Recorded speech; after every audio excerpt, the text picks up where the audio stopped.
நீங்க அவங்க ஜெயிக்கிறாங்களோ இல்லையோ, அங்கே திமுக ஜெயிச்சிராம தடுக்கிறது இவர் கையில தான் இருக்கு.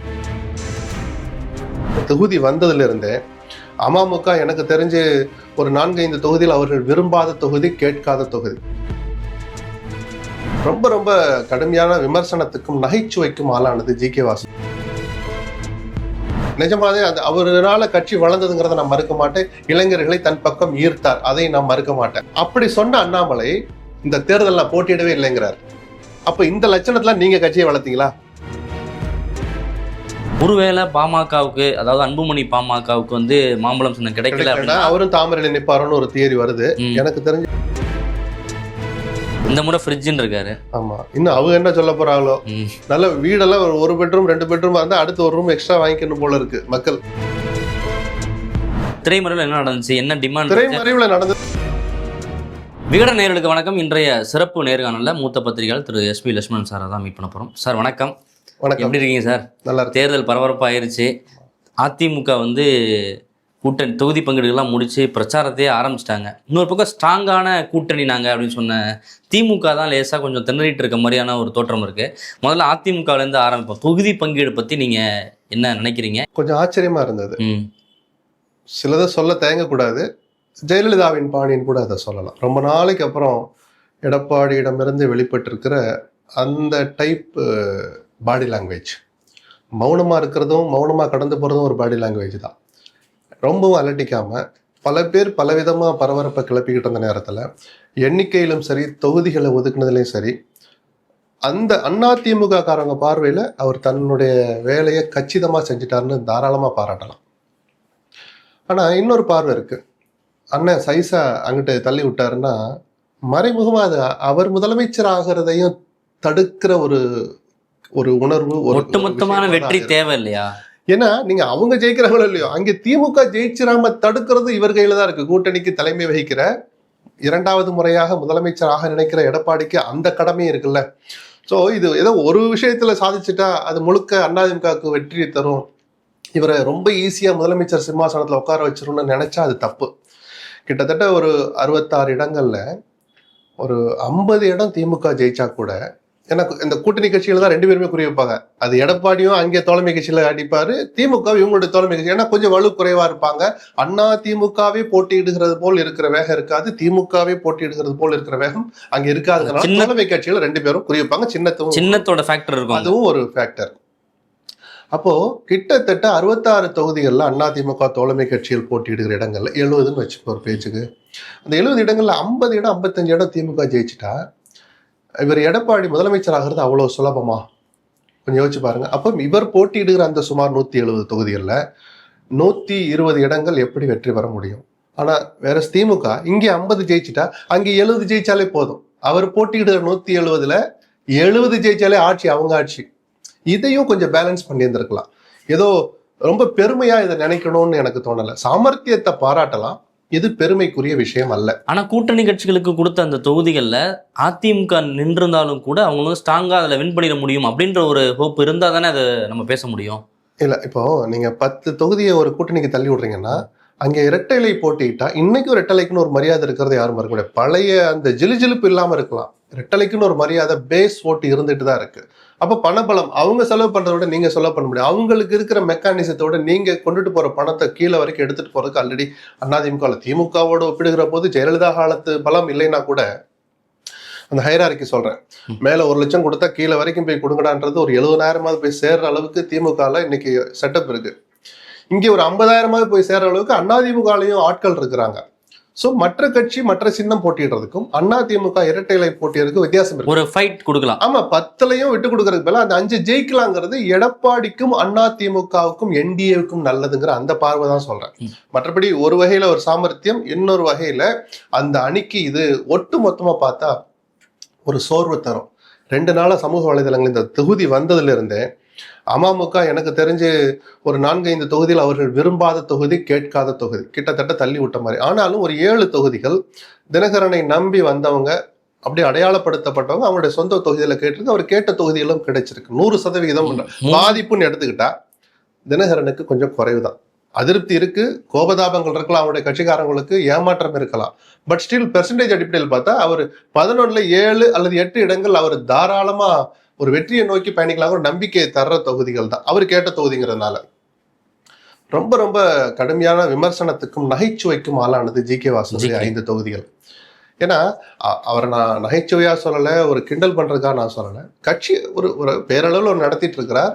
சில பாக்கெட்ல அவருக்கு செல்வாக்கு இருக்கு. அந்த பகுதிகளில் கூட கேட்டு வாங்காம இப்படி ஒரு பலமிக்க அமைச்சர்கள், சிட்டிங் அமைச்சர்கள் போட்டியிட வாய்ப்புள்ள தொகுதியில கேட்டு வாங்கல, போட்டியிடுறதுக்கு அந்த சீட்டை வாங்கிட்டு வந்திருக்கிறாருன்னா எந்த வகையில அது நியாயம்னு தான் சில பேர் கட்சி விட்டுலாம் போயிட்டு இருக்காங்க. சில தனிநபர்கள் அதை பார்க்க வேண்டாம். அந்த உணர்வுனுடைய வெளிப்பாடுன்னு பொது பார்வை பார்த்தா மிகுந்த ஏமாற்றத்திற்கு உள்ளான வாசன் தான். அவருக்கே உரிய சாமர்த்தியத்தின் அடிப்படையில் அந்த ஏமாற்றத்தை ஒரு வெளியில காமிச்சுக்கல. ஒட்டஞ்சத்திரத்துல 96ல இருந்து சக்கரபாணி தான் அங்க ஜெயிச்சிட்டு இருக்காரு. ஆமா, மொத்தம் கொடுத்ததே 5 தொகுதி தான். 5 தொகுதியுமே இப்படி இருந்தா அது எந்த அடிப்படையில கொடுத்தது அப்படின்ற ஒரு கேள்வி இருக்கு. அப்போ இந்த பழைய முன்னாடி சொன்ன கமெண்ட் யோசிச்சு பாருங்க. அப்ப இந்த 4 இடங்கள்லையும் குறைஞ்சது 4 கிள்ளியூர் தவிர பிஜேபி மனசு வச்சா ஒரு வெற்றியை நோக்கி பயணிக்க முடியும் அங்கே தமாக. மற்ற 4 தொகுதிகளையும் திமுக வெற்றி பெறுவது எடப்பாடிக்கு நல்லதா? இதைத்தான் நான் சொல்ல வந்தேன். இதை புரிஞ்சுக்க அவர் தவறிட்டாரோ அப்படின்னு எனக்கு ஒரு இது இருக்கு. இதெல்லாம் தாண்டி 3வது முக்கியமான விஷயம் பிஜேபி தான். கிட்டத்தட்ட சொந்த கட்சியினருக்கே துரோகம் செஞ்ச மாதிரி எத்தனையோ லட்சம் பேர் பிஜேபி நோக்கி வந்தாங்க. அண்ணாமலைக்காகவும் வந்தாங்க. அவங்க பார்வையில் பிஜேபி செய்த சாதனைகள், மோடியின் மீது இருக்கிற ஈர்ப்பு, அந்த கட்சியின் கொள்கைகள் மீது காட்டுகிற அந்த ஆர்வம், பிடிப்பு, அதன் காரணமாக வந்தாங்கன்னு வச்சுப்போம். அந்த இளைஞர்களுக்கு அதை நோக்கி உற்சாகமாக வந்த பொதுமக்களுக்கு ஒரு நம்பிக்கையை குலைக்கிற மாதிரியும் ஒரு சலிப்பை, அயற்சியை தர்ற மாதிரியும் இந்த தலைவர்கள் செய்த துரோக செயல்னு நான் வெளிப்படையாகவே சொல்லுவேன். என்னன்னா, வேல் யாத்திரைன்னு ஒன்று நடத்தினார் எல் முருகன் மாநில தலைவராக இருந்தபோது. குறைஞ்சபட்சம் அதனுடைய நோக்கம் ஆட்சியில் இருக்கிற கட்சியை மீண்டும் வர வைப்பது, ஏன்னா அவங்க அணியில் இருந்ததுனால, இல்லை திமுகவை வரவிடாமல் தடுப்பதுன்னு ஒரு அரசியல் கட்சிக்கு உரிய வேலையை செய்யறது. இதெல்லாம் தாண்டி அடிப்படை தேவை என்ன தெரியுமா? அது மாதிரி யாத்திரைகள்ல தாங்கள் கட்சியை வலுப்படுத்துறது, கட்சி இருக்கிறத காட்டுறது, இருக்கிற ஆதரவை, செல்வாக்கை மேலும் அதிகப்படுத்துவது. அண்ணாமலை யாத்திரை போனாரு. இல்ல அடுத்ததுக்கு வர்றேன். அப்போ அந்த வேல் யாத்திரைங்கிறது சில்மிஷமான யாத்திரைன்னு சொன்னேன். அந்த பேரு சில்மிஷமான பேர். இங்க மத அரசியலுக்கு தமிழ்நாட்டுல வேலையே கிடையாது, ஒன்னும் நடக்க போறது இல்லைன்னு சொன்னேன். அது மாதிரி அதுல அறுபடை வீட்டுல ஒரு வீட்டுல கூட வெற்றி கிடைக்கல. திருப்பரங்குன்றத்தில் ஜெயிச்ச கதை வேற. அது ராஜன் செல்லப்பா என்கிற தனிநபரும் அவரிடம் இருக்கிற பணபலம், அடிப்படை ஆதாரமாக இருக்கிற இரட்டை இலையும் தான் அதுக்கு வெற்றிக்கு காரணமே தவிர பிஜேபி அவரும் ஒரு காரணமா இருக்கலாம், பெரிய காரணம் இல்லை. அப்போ அந்த யாத்திரையினால ஒரு பலன் இல்லைங்கிறது தேர்தல் வெற்றி தோல்வி மூலமா சொல்லலாம் பலன் இல்லைன்னு. கட்சியாவது வளர்ந்துருக்கான்னு நீங்க நம்பியிருந்தீங்கன்னா, கடந்த முறை தாராபுரத்துல போட்டிட்டு சொற்ப வாக்குகள்ல தான் தோல்வி தழுவினார் எல்முருகன். இந்த முறை மத்திய அமைச்சராக இருக்கிறார். அவரை நாடாளுமன்ற தேர்தலையும் போட்டியிட வச்சாங்க. மாநிலங்களவை உறுப்பினராக இருக்கிற எல்முருகனை மக்களவை தேர்தலையும் கட்சி போட்டியிட சொன்னாங்க. அவர் நின்னா ஒரு அடையாளப்படுத்தப்பட்ட வேட்பாளர் கிடைப்பார், ஓட்டு வாங்கி காட்டலான்னு அந்த வகையில பிஜேபி ஜெயிச்சாங்க. என்ன நோக்கத்துக்காக நிறுத்தினாங்களோ அதை ஓட்டு வாங்கி காமிச்சாங்க. இப்ப திரும்பி அவரை சட்டமன்றத்துக்கு நிறுத்த சொல்லியிருக்காங்க. அவர் என்ன செஞ்சுக்கணும்? 1000 ஓட்டு 2000 ஓட்டுல தான் நான் தோத்தேன், அதே தாராபுரத்தை குடும்பம்ல கேட்கணும். ஒரு மாநில தலைவராக இருந்தவர், மத்திய அமைச்சராக இருக்கிற ஒருவர், எனக்கு தாராபுரம் வேண்டாம். இந்த லட்சணத்துல நீங்க கட்சியை வளர்த்தீங்களா? இப்ப வேல் யாத்திரை நடத்தினுடைய அடிப்படை நோக்கம் என்ன? நீங்களே தோல்வி ஒத்துக்கிறீங்களா? தேர்தல் தோல்வி நிரூபிக்கப்பட்டுடுச்சு, கட்சி கூட வளரலைன்னா என்ன அர்த்தம்? இதைத்தான் பியூஷ் கோயல் கேட்டதா நான் கேள்விப்பட்டேன். அப்புறம் நீங்க என்னதான் இந்த 5 வருஷத்துல கட்சியை வளர்த்தீங்க? 2000 ஓட்டு 3000 ஓட்டு கூட உங்களுடைய வாக்கு வங்கி அதிகப்படுத்தல அல்லது அதிகப்படுத்தலைன்ற முடிவுக்கு நீங்க வந்தீங்கன்னா இந்த லட்சணத்துல நீங்க கட்சியை வளர்த்தீங்களான்னு கேட்டார். நியாயமான கேள்வி, எல்முருகனை பார்த்து கேட்ட கேள்வி. தாராபுரம் வேணான்னு இவங்க ஒதுக்கிட்டாங்களா? அவர் கொடுக்கலையா சார்? இவர் கேட்டிருந்தா எப்படி சார்? அவினாசியை கொடுக்க தயாராகிறார் சார். அதிமுகவின் கோட்டை எடப்பாடி தூக்கி கொடுத்துருவாரா இவங்க கேட்காம? தனபால் சிட்டிங் எம்எல்ஏ கிட்டத்தட்ட 18 அதிமுக எம்எல்ஏக்களை, இரட்டை இலையில் ஜெயித்த எம்எல்ஏக்களை மனசாட்சியை அடகு வைத்து விட்டு தகுதி நீக்கம் செய்யற உத்தரவுல கையெழுத்து போட்டு எடப்பாடியின் மீதான விசுவாசத்தை காட்டிய தனபாலை இன்னைக்கு தூக்கி வெளியே போட்டார். யாருக்காக? நிச்சயமா பிஜேபிக்காக. அநேகமா அங்கே எல்முருகன் தான் போட்டு, ஏன்னா அவர் நீலகிரி தொகுதியில நவீனாசி வருதுன்னு நினைக்கிறேன். அதிமுகவோட செல்வாக்கை பயன்படுத்தி ஜெயிச்சிடலாம் அப்படின்ற ஒரு நம்பிக்கை இருக்கும். அப்போ உங்களுக்கு ஏன் தாராபுரத்துல நம்பிக்கை எல்லாம் போச்சு? உங்க சொந்த தொகுதி தானே, ஒரு வகையில் அது சொந்த தொகுதினா போட்டியிட்டு அனுபவம் உள்ள தொகுதி தானே. ஒரு 5000 ஓட்டு கூட வாங்கினா நம்ம ஜெயிச்சலான்ற நம்பிக்கை வரல. நீங்க எந்த லட்சணத்துல கட்சியை வளர்த்தீங்க? ஒரு கேள்வி தான். மாநில தலைவராக இருந்தவர். அடுத்ததா எண் மக்கள் யாத்திரை நடத்தின அண்ணாமலை, நான் ராமேஸ்வரத்தை தொடங்கினாருன்னு நினைக்கிறேன், எனக்கு நினைவு சரியா இருந்தா. இந்த யாத்திரை சென்னையில் முடிவடைகிற போது ஒரு ஜனவரி 2024 ஜனவரியில முடிச்சார். ஏன்னா பார்லிமெண்ட் தேர்தல் அப்ப வரப்போகுது. தமிழ்நாட்டு அரசியலே புரட்டி போட்டிருக்கொண்டார். நிஜமாவே அவரால் கட்சி வளர்ந்ததுங்கிறத நான் மறுக்க மாட்டேன். இளைஞர்களை தன் பக்கம் ஈர்த்தார், அதை நான் மறுக்க மாட்டேன். அப்படி சொன்ன அண்ணாமலை இந்த தேர்தல் நான் போட்டியிடவே இல்லைங்கிறார். அப்ப இந்த லட்சணத்துல நீங்க கட்சியை வளர்த்தீங்களா?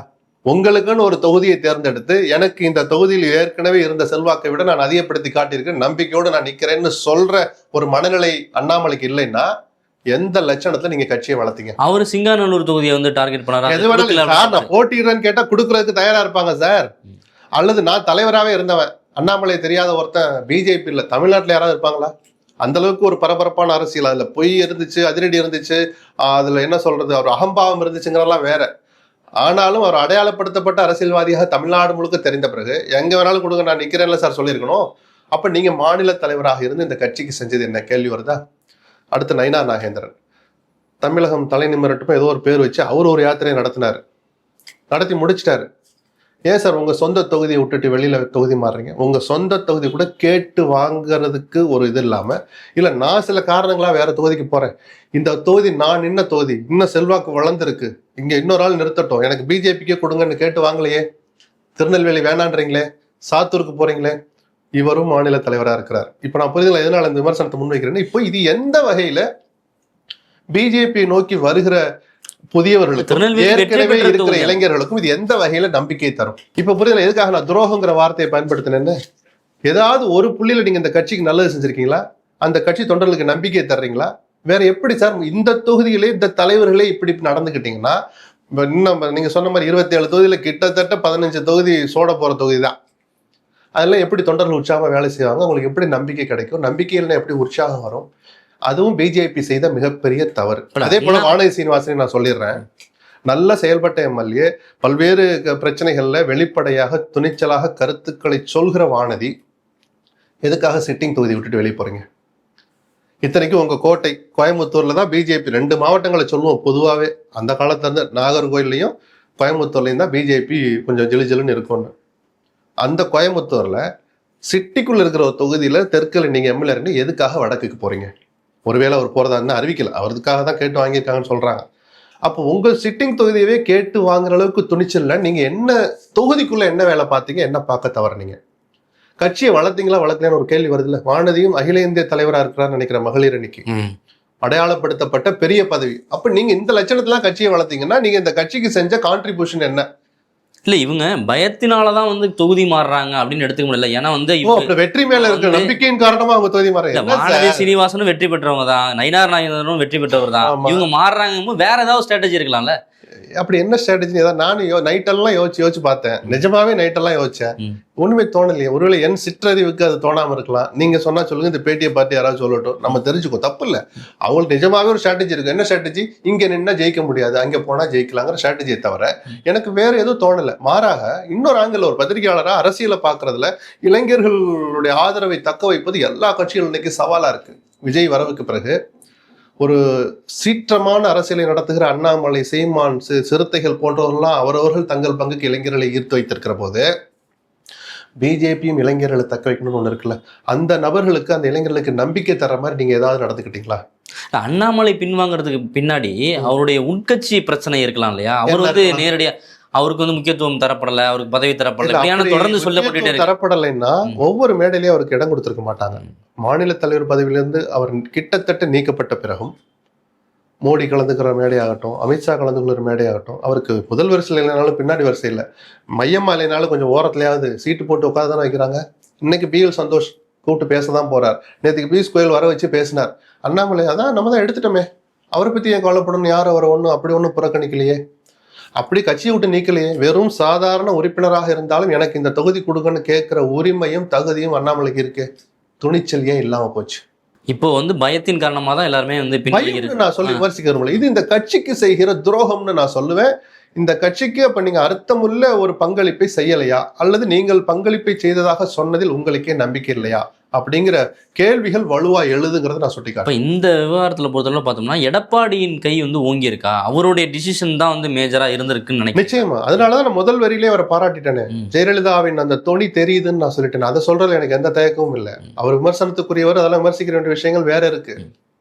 இந்த விவகாரத்தை பொறுத்த வரைக்கும் நம்பரை முடிவு பண்ணதாகட்டும். ஏன்னா நம்பர்ல எல்லாம் சார் நீங்க அதிமுக 2ன்னா நம்ம 1, அது இந்திரா காந்தி எம்ஜிஆர் மாதிரி கொண்டாந்துடணும், நம்ம தேசிய கட்சி ஆள்ற கட்சிலாம் சில பேர் நல்லா தூண்டி விட்டாங்க. அந்த அளவுக்கு நம்ம இந்த லட்சணத்துல கட்சி வளர்ந்து 4 பேர் தெரிச்சு ஓடுறையிலே ஊரறிஞ்ச விவிஐபிக்கள் 2ல் 1 பங்கு மொத்தம் 3ன்னா 2 அதிமுக 1 பிஜேபிக்கா. இந்த லட்சணத்துல நீங்க வச்சிருக்கீங்களா அந்த கட்சியை? அதை கேட்கிற தகுதியாவது நீங்க வந்திருக்கீங்களா? அப்படியெல்லாம் சில பேர் தூண்டி விட்டு அதுல கொஞ்சம் நப்பாசையும் இருந்து இவர்களும் 55-60 தொகுதி கொடுங்க, நாங்கள் சில பேருக்கு கூட்டணி கொடுக்குறோம்லாம் சொல்லி இவங்க ஒரு கணக்கை போட்டு அத்தனை தவிடுபடியாக்குனது எடப்பாடி. அதை மறுக்க முடியாது. ஆனால் ஓவராலா பிஜேபிக்கு கொடுத்த தொகுதியில் பெருவாரியான இடங்களில் அவர்கள் வெல்ல தவறினால் அது திமுகவுக்கு சாதகமா போகும். அது எடப்பாடியினுடைய முதல்வர் கனவை நோக்கிய பயணத்தில் தடையை ஏற்படுத்தும், பிரச்சனையா இருக்கும் அப்படிங்கிறதையும் எடப்பாடி கவனிக்க தவறிட்டாரோ அந்த கருத்தையும் நம்ம சொல்லிதான் ஆகணும். இப்ப இவ்வளவு நாளா எடப்பாடி பாஜகவுக்கு அடிமையா இருக்காரு, அதிமுக பாஜகவுக்கு அடிமையா இருக்கு, டெல்லிக்கு போய் தான் எல்லா முடிவும் எடுக்கிறாருன்னு சொல்லப்பட்டு இருந்த ஒரு விமர்சனத்துல இருந்து எடப்பாடி பழனிசாமி அவர்கள் வெளியே வந்தார். தேர்தல் அரசியல் கூட்டணிகளை அமைப்பது, எண்ணிக்கையை முடிவு செய்வது, என்ன தொகுதிகள்னு முடிவெடுப்பதுங்கிறதுல எடப்பாடியினுடைய மீதான அந்த விமர்சனம் பொய்யாயிடுச்சு. நான் எந்த காலத்திலயும் அடிமைன்னு சொன்னதில்லை. அவர் அடிமையா இருந்தாலும் 4.5 வருஷத்து ஆட்சியை சொல்லுவேன். ஆட்சியை காப்பாத்திக்கிறது அவர் எல்லா விதமான வேலைகளையும் செஞ்சார். அதுக்கப்புறம் அவர் தான் நினைச்சதெல்லாம் சாதிச்சுக்கிட்டு தான் இருக்கிறார். அதனாலதான் ஒரு சங்கடமோ அல்லது தனக்கு முழு விருப்பம் இல்லையோ தவிர தினகரன் விஷயத்துல கொஞ்சம் தள்ளி இருந்தார். அதனாலதான் தினகரன் அமித்ஷா மூலமாக இந்த கூட்டணிக்கு வந்தார். வந்த பிறகு 2 பேரும் ஒரே பல நேரங்கள்ல மேடைகளை பகிர்ந்துக்கிட்டாங்க. அது வேற. பாஜகவோட கூட்டணி அமைஞ்சதுல இருந்தே அந்த பேச்சு இருந்துச்சு, எடப்பாடி பழனிசாமி பாஜகவுக்கு அடிமையா இருக்காரு, எப்படி டெல்லி போய் தான் முகத்தை மூடிட்டு போயிருக்காரு.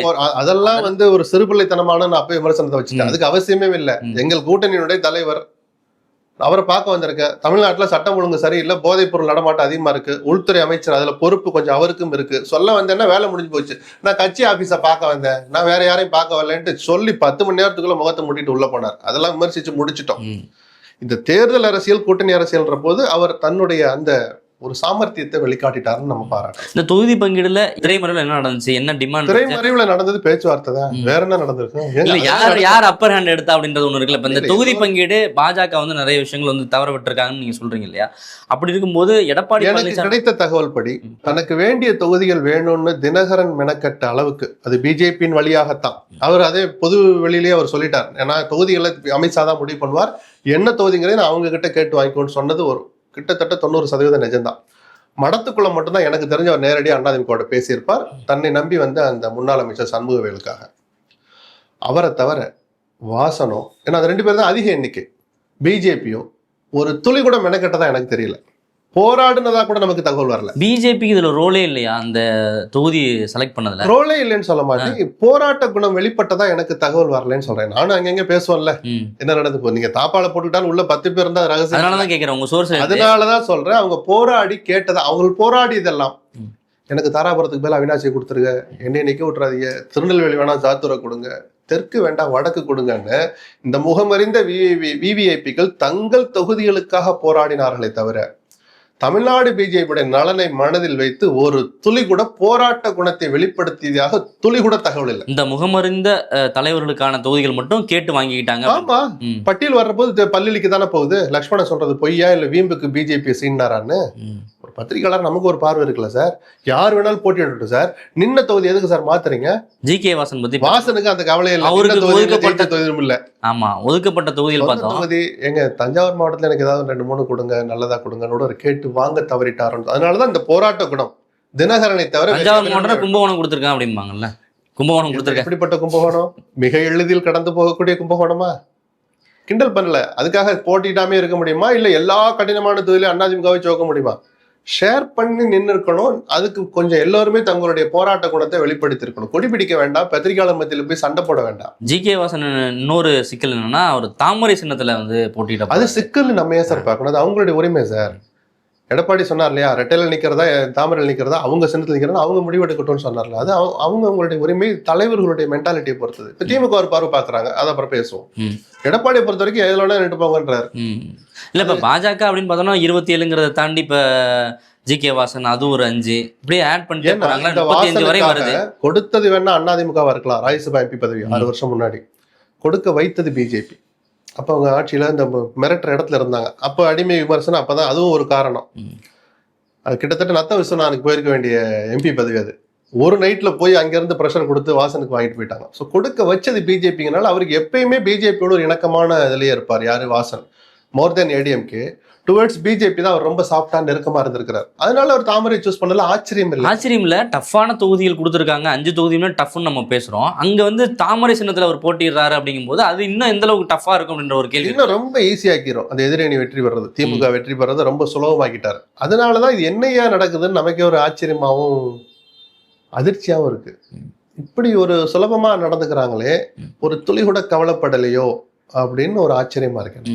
ஒரு வகையில் நம்ம 40 தொகுதிகள் வந்து பாஜக கேட்குறாங்க, 50 தொகுதிகள் 60 தொகுதிகள் அப்படின்னு பேசணும். இப்போ 27 அப்படியே 27ங்கிறதுல முடிச்சிருக்காங்க அப்படின்னு பேசப்பட்டாலும் கூட இப்போ தாமரை சின்னம் அப்படின்னு பேசும்போது 35 தொகுதிகள் வருது இல்லையா? 40 கூட வரட்டும். என்ன அதனால என்ன உங்களுக்கு ஏதாவது பிரச்சனை இருக்கா? இல்ல அவங்களுடைய வந்து திமுக சந்தோஷப்படுவாங்க. திமுகவுக்கு தான் சந்தோஷம். அது பிஜேபி நிக்க ஏன்னா இன்னும் பிஜேபி எதிர்ப்பு உணர்வு தமிழ்நாட்டுல ஒரு துளி கூட மங்கல, குறையவே இல்லை, உச்சத்துக்கு போயிட்டு இருக்கு. அவங்க நடந்துக்கிற விதமும் அப்படிதான். அந்த சூழல்ல தாமரை நிக்க பிஜேபி அங்க திமுகவுக்கு குஷி தான். நிக்கட்டும், பிஜேபி நிக்கட்டும்ன்றது. ரெட்டல் என்னதான் கொஞ்சம் நான் சொன்னேன்ல, 2 சின்னத்துல வித்தியாசம் புரியுதாப்போ அண்ணா திமுக பலவீனப்பட்டு போயிருக்கலாம். இரட்டை இலை என்கிற அந்த சின்னத்திற்கான மரியாதையில இன்னும் அந்த என்ன சொல்றது துருப்பு பிடிக்க ஆரம்பிக்கல. இப்போ இன்னொரு பக்கம் பாமக 18 தொகுதிகள் அது சொல்லிட்டாங்க. ஆனா அந்த சின்னம் இன்ன வரையும் இந்த டிஸ்பியூட்ல இருக்கு, கோர்ட்ல இருக்கு. ஒருவேளை பாமகவுக்கு, அதாவது அன்புமணி பாமகவுக்கு வந்து மாம்பழம் சின்னம் கிடைக்கல அப்படின்னா அவரும் தாமரையில நிப்பாருன்னு ஒரு தியரி வருது. எனக்கு தெரிஞ்சு அவர் அப்படி போக மாட்டார். ஒரு பொது சின்னம் வாங்குவார். ஏன்னா 18ங்கிறது எலிஜிபிலிட்டி வந்துருது. ஒரே சின்னம் கிடைக்க வாய்ப்பு இருக்கு. அப்படிதான் நிப்பாருன்னு தோணுது. தாமரை சின்னத்துல நின்னாக்கா அவருக்கு பெரிய பிரச்சனை ஆகிறதுக்கான வாய்ப்புகள் இருக்கா? இல்ல வந்து ஏன் சார் பிஜேபியில பண்ணுவோம்னா ஒரு பார்வை பாக்குற அன்புமணி அப்படி போக மாட்டாரோன்னு தோணுது. வாசன் அளவுக்கு அவர் என்ன சொல்ற சுயமாக முடிவெடுப்பதில் அவர் கொஞ்சம் பெர்சன்டேஜ் அதிகம். வாசன் பிஜேபியோட கொஞ்சம் அணுகி போலாம், அனுசரிச்சு போலாம்னு நினைக்கிறாருன்னா இவர் கொஞ்சம் சில விஷயங்கள்லாம் சுயமா முடிவெடுப்பாரோன்னு ஒரு பார்வை பார்த்து சொல்றேன். நாளைக்கு இதுதான் நடக்கும், நான் ஒன்னும் எழுதி கையெழுத்து போட்டு தர போறது இல்லை. அதிமுக சொன்ன மாதிரி பிரச்சாரத்தை ஸ்டார்ட் பண்ணிட்டாரு நேற்று எடப்பாடி பழனிசாமி அவர்கள்.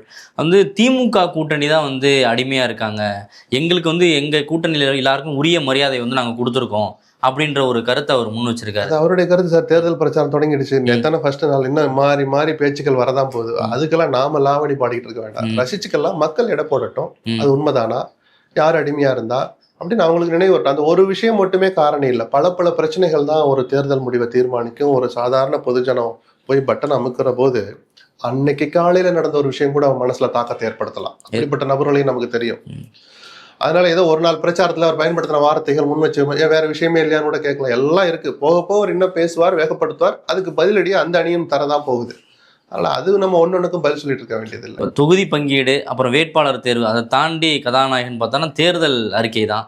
இப்போ அதிமுக வந்து பல்வேறு அறிவிப்புகள் வந்து வெளியிட்டிருக்காங்க. அது எந்த அளவு தாக்கத்தை ஒரு வகையில் அதுக்கு ஒரு குறிப்பிட்ட சதவீதம் பங்கு இருக்குங்கிறது மறக்க மாட்டேன். அது மட்டுமே விஷயம் இல்லை. அப்படின்னா பொருட வாஷிங் மிஷினை தரேன்ல சொன்னாரு. முதலமைச்சராக இருந்துகிட்டே சொன்னார். மக்கள் அதுக்கு செவிசாய்க்கல. இந்த முறை ஃப்ரிட்ஜ்னு இருக்காரு. ஆமா, இன்னும் அவங்க என்ன சொல்ல போறாங்களோ.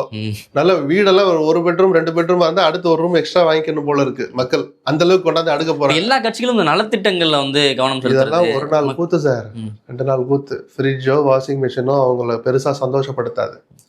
ரேஷன் அரிசி தடையில்லாம கிடைக்குதா, மண்ணெண்ணெய் கிடைக்குதா, பாமாயில் கொடுக்குறானா, பருப்பு கொஞ்சம் நல்லா சாப்பிட்ற மாதிரியாவது இருக்குதா அப்படின்னு அன்றாட தேவைகள் தான் மக்கள் மனசுல ஒரு தாக்கத்தை, ஒரு எதிர்பார்ப்பை, ஏக்கத்தை ஏற்படுத்த தவிர ஃப்ரிட்ஜ் வரலையே என்ன பண்றேன்னு கவலைப்பட்டுட்டு இருப்பான்.